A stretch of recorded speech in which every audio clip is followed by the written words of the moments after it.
Sebenarnya para Habib itu sudah mulia di sini. Dengan takiyahnya itu sudah cukup untuk membius masyarakat pribumi, sehingga menganggap mereka adalah ras yang paling hebat.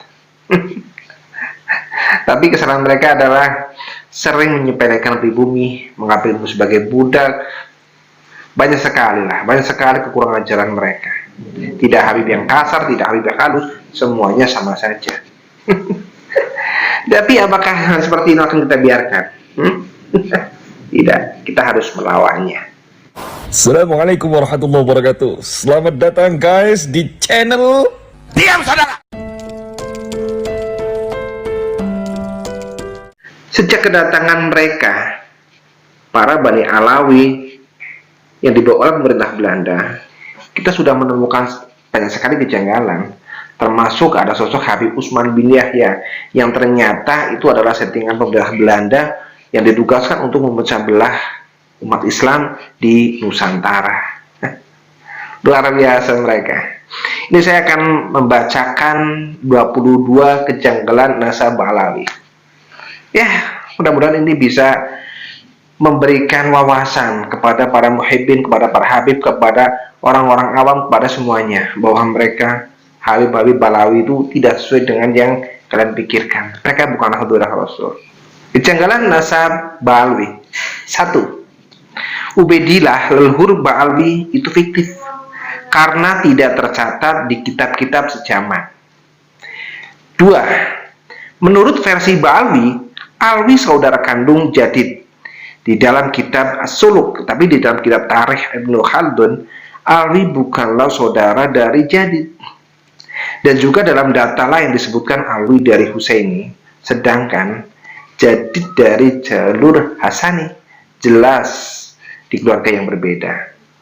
Ketiga, menurut versi Ba'alwi, dari ketiga putra Ubaidillah hanya Alwi yang mempunyai keturunan, sedangkan kedua putra yang lain termasuk Jadid itu tidak punya keturunan.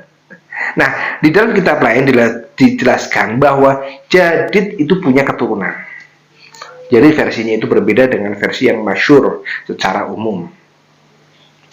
Keempat, nama Ubaidillah yang terkenal yang sejaman atau hampir sejaman dengan Ahmad bin Isa adalah Ubaidillah Al-Mahdi, pemimpin Syiah Fatimiyah, dan tidak ada yang masyhur selain nama itu di saat itu. Ubaidillahnya berbeda. 5. Menurut keterangan kitab As-Suluk rujukan Rumil Abbas dan Ba'alwi, Ubaidillah sudah masyhur syuhrah wal istifadah di zamannya.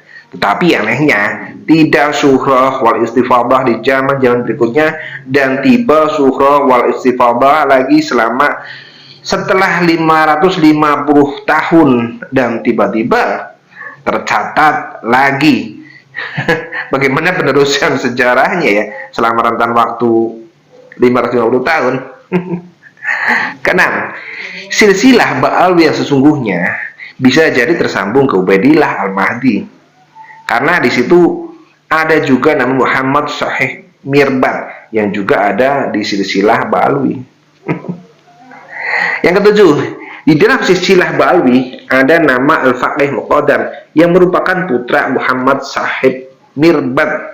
Nama ini sangat janggal karena Al-Faqih Muqaddam itu adalah nama lembaga ya semacam MUI pada saat itu. Jadi sangat tidak mungkin nama lembaga itu disematkan kepada nama orang. Ya kalau gelar mungkin bisa, di dalam silsilah itu nama aslinya yang didahulukan, tetapi ini nama lembaga. Jadi nama majelis itu jadi nama orang gitu kan, kayaknya lucu gitu. Kemudian yang ke-8, silsilah Ba'alwi itu tergolong silsilah yang sangat pendek. Ya, tidak masuk akal. Kalau dihitung baru sekitar 40 tahun itu baru punya anak. Padahal rata-rata orang Arab punya anak itu ketika mereka masih muda, rentan waktu 23 sampai 27 tahun. Jarang sekali lah tokoh-tokoh yang dari Arab itu umur 40 tahun itu baru mempunyai anak. Yang ke-9, DNA Ba'alwi itu berhaplogrup G. Sangat berbeda jauh dengan DNA Kanjeng Nabi Muhammad Shallallahu Alaihi Wasallam. Kalau kanjeng Nabi itu haplogrupnya itu J1, kalau mereka berhaplogrup G. 10. Menurut autosomal DNA, Ba'alawi berasal dari Yahudi Ashkenazi. Itu suku Khazar. Ya, sama persis dengan ras Ubaidillah Al-Mahdi, pemimpin Syiah Fatimiyah. 12. Ba'alawi itu ternyata gen Arabnya itu hanya 3%. 3%. Berarti diragukan kan kalau mereka itu adalah penduduk asli Yaman, penduduk asli Arab. Kemudian yang ke-13, kitab-kitab yang jadi rujukan Ba'alawi itu tidak sejaman dan sudah banyak yang ditahqiq atau diubah oleh banyak kalangan, sehingga kitab tersebut sangat mungkin dipalsukan atau memang kitab tersebut adalah kitab yang palsu. Ke-14, Ahlu Sunnah wal Jamaah tidak ada yang mencatat nasab Ba'alawi yang tersambung ke Rasulullah. Ini yang membuat keraguan. Bisa jadi Ba'alawi berasal dari kelompok jahat ataupun Khawarij, sehingga tidak penting untuk dicatat oleh kalangan Ahlu Sunnah wal Jamaah. Buat apa sih orang tidak penting gitu. Kemudian yang ke-15, doktrin-doktrin yang menyesatkan yang dilakukan Ba'alawi itu sama dengan doktrin-doktrin penyesatan yang dilakukan oleh Ubaidillah Al-Mahdi. Salah satunya Mahudurah Rasulullah, Dawir. Kalau dulu suka minta menjarah, memaksa gitu ya, minta dimuliakan, merasa nasabnya itu lebih tinggi daripada yang lain. Sama persis seperti genetika Yahudi. Dan di Nusantara ini menganggap para penduduk itu sebagai budak. 16. Cara-cara Ba'alawi itu sangat mirip dengan orang-orang Israel di saat menjajah Palestina. Karena ya memang DNA mereka itu sama. Sama-sama Yahudi Ashkenazi. Mereka sama-sama memasukkan kuburan dengan harapan di masa depan tidak ada lagi yang menganggap bahwa mereka itu imigran, pendatang. Itu tidak ada. Ya, supaya orang-orang menganggap bahwa ini datuknya saja berada di bumi tersebut. Pasti para Ba'alawi adalah penduduk asli di wilayah tersebut. Iya, mereka memasukkan nasab, melakukan pernikahan yang sekufu, dan harapan kekayaan mereka itu hanya tersebar untuk kalangan mereka saja. Ya, wilayah-wilayah berhabaib saja. 17. Semua kitab itu diklaim Ba'alawi dengan harapan semua orang yang meyakini bahwa mereka lah pembawa Islam di Indonesia. Artinya mereka punya jasa untuk orang Indonesia.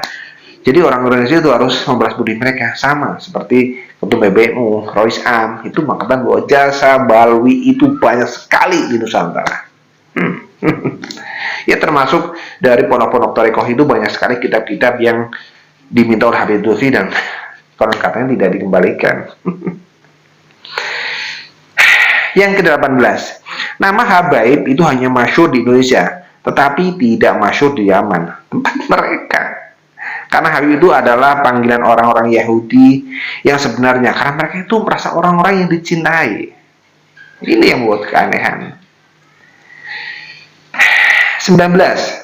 Hampir semua Habib-Habib di Indonesia itu polanya sama. Pengajiannya itu hanya yang ringan-ringan dan mempopulerkan sholawat, seolah-olah sholawat begitu ya. Tapi ujung-ujungnya adalah dengan mendawir.